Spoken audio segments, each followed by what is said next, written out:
Hey guys, it's Lo here with Breathalyzers. Today, let's talk about driving under the influence of cannabis. I think it goes without saying that nobody should be driving under the influence of alcohol, medication, or cannabis. Doing so just puts other people's lives in jeopardy, including your own. But let's dive a little bit into the complexity of driving with THC in your system. We all know that alcohol can be easily tested using a breathalyzer.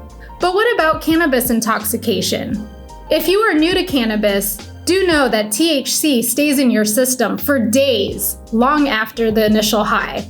This is what makes testing for THC in any vehicular incident a complicated endeavor. Anyone who regularly medicates with cannabis is likely to fail a urine drug screen, even when they aren't intoxicated. So what methods currently exist that can immediately test for cannabis intoxication? There are urine drug screens that can detect up to about a month of usage. Hair follicle tests will trace back several months of usage. Blood and saliva tests have a very narrow detection window of up to a few hours at best. But more importantly, these tests only detect the presence of THC in your system. What about breathalyzer tests? A study done at the University of California found that THC could be detected on a breathalyzer test up to 3 hours after smoking.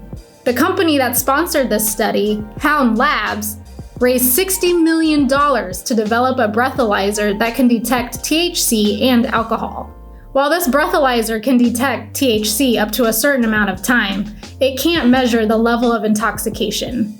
Hound Labs has stated that their ultimate goal isn't to measure intoxication, but to give an adequate warning that cannabis has been consumed within the last 3 hours. This device is progressive. However, it neglects to encompass cannabis edibles and any other method of cannabis consumption other than smoking. So unfortunately, there's still work to be done. Issues such as driving under the influence of THC is a very important factor to consider in cannabis reform. And with that being said, it's also important to remember that we cannot apply the same rules to cannabis as we do to alcohol, because the same rules don't apply. Having a medical cannabis card can certainly back you in a situation such as getting pulled over with THC in your system. If you're interested in becoming a medical cannabis patient, contact us at Breathalyzers. We'll help you get the process started. This is Lo with Breathalyzers, signing out.